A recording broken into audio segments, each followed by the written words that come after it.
A Court of Blood and Bindings, Chapter 17, Short Summary. Creon and Em return from their respective missions, but Creon has nearly tortured himself to death by secretly absorbing the pain of his torture victims, to kill them without them feeling most of it. Em cares for Creon, and then things get steamy between them.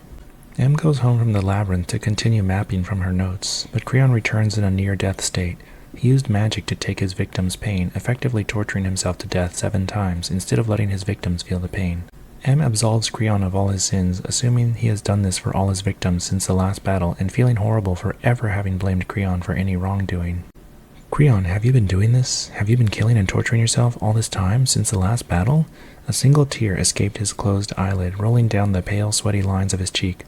No, I couldn't breathe fast enough, deep enough, as if someone was squeezing the life from my lungs. Black spots danced before my eyes. You, oh gods, no, and I blamed you for... This is a pivotal moment in the book. We find out that Creon is not a sadistic torturer, but rather a tragic martyr. Throughout the book, Emlyn has questioned her attraction to Creon, given that he tortures and murders humans. But now we find out that he's been absorbing their pain, and only kills them when he is forced to by the evil Fey Queen. This completely flips the script. Creon is now noble and self-sacrificing, rather than sadistic and evil. As a consequence, Emlyn is shown to be wrong for doubting him. This also means it's okay for her to be attracted to him, since he's actually a super good guy, not a sadistic executioner. It is unfair. Emlyn has to do all of this emotional labor. He gets to be the cool guy who does a bunch of red flag behavior that gets justified in the end. And the insulting implication is that if you ever doubted him, you are the one who is stupid for not blindly believing. Any readers who have been burned by someone who exhibits any of these red flags will feel a sense of disgust at seeing them rewritten in a way that shows Emlyn to be wrong for ever doubting him. This major plot twist also reinforces the virgin redeemer trope, where Emlyn's innocence, purity, and goodness are used to absolve Creon's sins, but it also presents some other problems.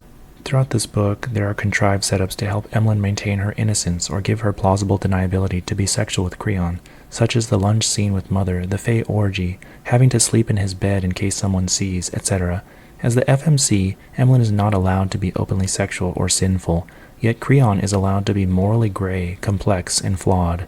This isn't just about sexual double standards where men are allowed to cross lines that women aren't. This is gaslighting as a narrative structure. Emlyn's doubts about Creon are always reframed as her being wrong, even when his behavior is objectively concerning. His aloofness isn't neglect, it's reframed as secret and stoic suffering. His violence isn't cruelty, it's reframed as noble self-sacrifice. Her mistrust is never validated, it's ignorance that must be dispelled. Why was he aloof and leaving her alone for weeks at a time? He thought he was a bother towards her, so he's actually super considerate for ditching her, even though she could have been raped or murdered while he was gone, and she almost was by Ophion. Why has Creon been torturing and murdering humans for 130 years? Because only he can secretly absorb their pain. Their deaths cannot be avoided under the Fey Queen's evil regime, but he can be the one to secretly give them mercy. So if you ever thought that he was wrong for torturing and murdering humans, you are the fool for ever doubting him. So after all the red flags and bad behavior that concerned Emlyn, the plot goes out of its way to prove her wrong. We see the female protagonist's perceptions delegitimized, and instead the male protagonist's horrific actions are justified. As a result, Emlyn now owes Creon for doubting him. The physical attraction she has felt towards him, despite being abducted, lied to, left alone for weeks at a time in a strange land surrounded by murderers, rapists, and racist Fae, is finally justified. We're told that Creon was a super good guy this whole time, and that Emlyn is wrong for doubting him. Why isn't it Creon's fault for hiding this from her? Why isn't Emlyn allowed to be mad that he hid this from her and continued to try to hide it from her? Even in this chapter, he says that he didn't expect her to be awake, and so he thought he could continue hiding what he was doing from her. Instead, Em apologizes profusely to Creon and vows to take care of him to repent for ever doubting his goodness. She acknowledges the 7 victims still died, but she gets distracted with Creon's body while washing him. Creon explains his pain is phantom pain and that Em's touches relieve it. How convenient. Em asks what it's like when his wings are touched, since that seems to be especially pleasurable for him. In an ET phone home moment, Creon touches her lip and psychically transfers the sensation to her, arousing Em. She starts sucking on his finger.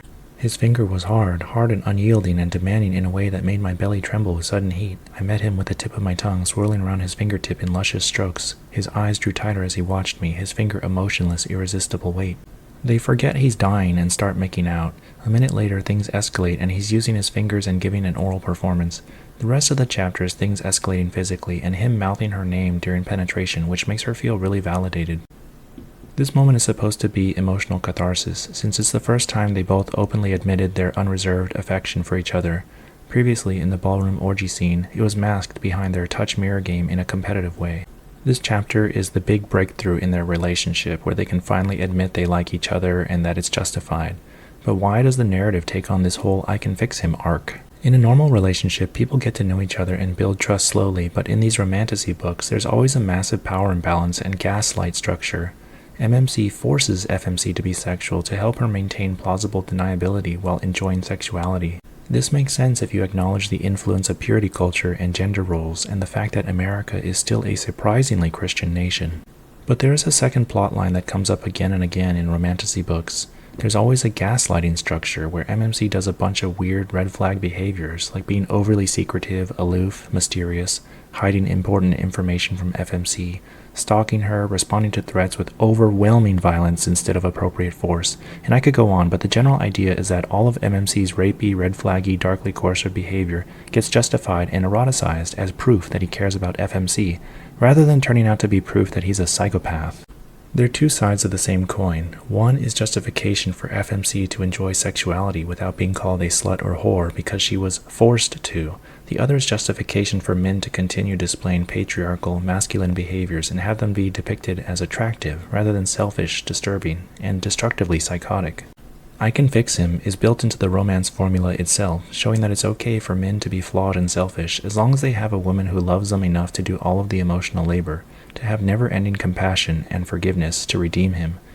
The woman is usually naive, virginal, innocent, or in a position of power imbalance, someone who would be extremely exploitable and is shown to be the ideal candidate for romance. However, the FMC cannot be truly selfish. Readers would tear apart any FMC who acts as selfish, cold, and flawed as a typical MMC.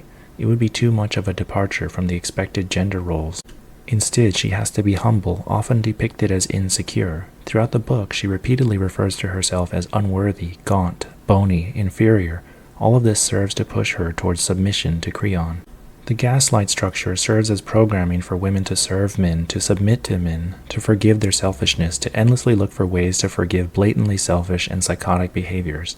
The subtext or relationship model is, surely, if I just keep doing all the emotional labor in this relationship and submit to his whims, I'll eventually see the payoff, right?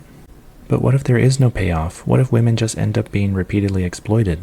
The man gets to be secretive, aloof, selfish, dishonest, and corrupt her sexually. What if in real life there is no cathartic redemption that makes all of the woman's sacrifice pay off? What if there's no fairness expected, no reciprocation? If you wanted to trick people into playing the lottery, which is a losing game, you would just keep highlighting winners and distract people with positive emotions that show how good their life will be when they finally win. Similarly, Emlyn has to just trust Creon when he burns down her whole village, abducts her, leaves her alone with murderers and rapists. Creon appears to be a mass murderer and torturer himself, all while being minimally communicative, and the book's lesson is there will be a huge payout if you ignore all of that. She has to accept all of this bad behavior, be his therapist, be his sex slave, and be proven wrong for ever doubting him. This payout ignores the risks she took, the horrible positions she was in, and the fact that most of the time, if we're being realistic, being in those positions would end very badly. At the very least, it's unfair to set the expectation that the woman should accept all of this, while the man just gets to act cool and do his own thing. It's not just Emlyn who is being gaslit, it's the reader.